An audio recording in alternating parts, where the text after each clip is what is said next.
Morgan. Now to a story from WDSU Investigates on a Commitment 2020 matter, and the question is a race for judge in New Orleans being improperly held. Well, state law seems to indicate that's what's happening. Here's WDSU's Travis Mackerel to explain why. Back in 2014, the state legislature in Baton Rouge, under a directive from then Mayor Mitch Landrieu, agreed to downsize the amount of judges at juvenile court in the city of New Orleans, going from 6 all the way down to 4. The law clearly reads that in 2014, 1 seat on the court would go away. That post was held by this guy right here, Judge Lawrence Lagarde. He was too old to run back in 2014, so it was easy to eliminate that seat. The next judge seat was set to be eliminated when a judge either dies, is disqualified, is disbarred, or retires. This year, these 2 judges right here are not seeking re-election to their juvenile court post. Ernestine Gray, because she's barred by age limits, and Mark Doherty, because he's just not running. So 1 should be eliminated, right? But it's not.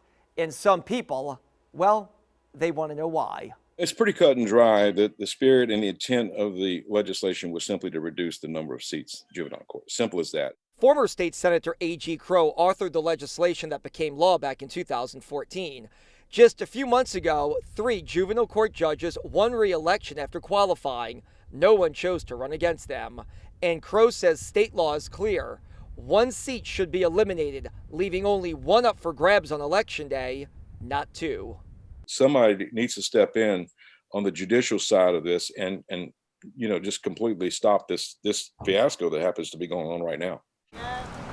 Here's why the election for 2 seats is happening.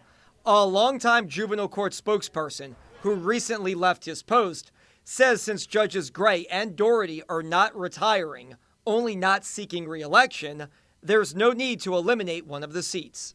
Which begs the question, if you're not seeking re-election after more than 20 years as a judge, aren't you retiring from the bench? I think clearly people are being clever with the specific language of the law. Ryan Burney served as Mitch Landrieu's chief administrative officer and helped craft the bill that was eventually signed into law.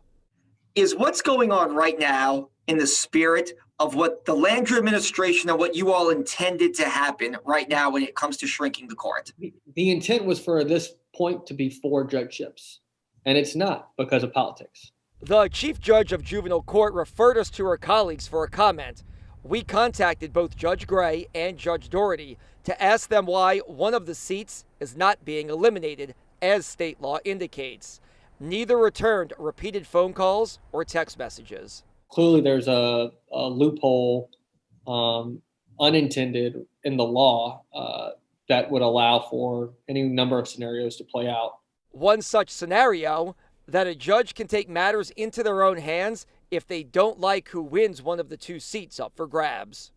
I saw this train wreck coming before. Ralph Brandt formerly ran the Orleans Parish DA's juvenile division. Remember, the way the law is crafted, it uses the word retirement. So if Judges Gray or Doherty don't like who wins their soon-to-be vacated seats on November 3rd, they could, under this law, immediately retire on November 4th. That, by law, would eliminate the seat. This is a disturbing example of them trying to circumvent the legislative intent of a law. Raphael Goyeneche with the Metropolitan Crime Commission says the Supreme Court has to act. This creates an appearance of impropriety. It affects the public's perception of the integrity of the court. And here's the most important thing. The savings the city could see, it's big money, especially now as the COVID crisis is crippling City Hall finances.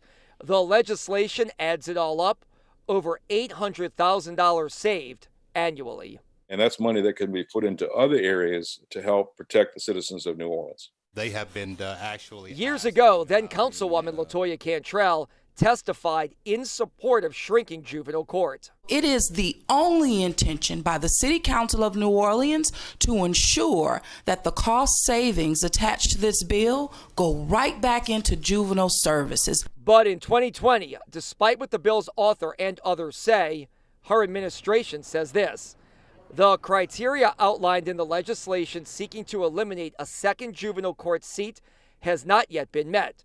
Once the relevant criteria has been met or the legislation is changed to create new criteria, it is anticipated that a second juvenile court seat will be eliminated.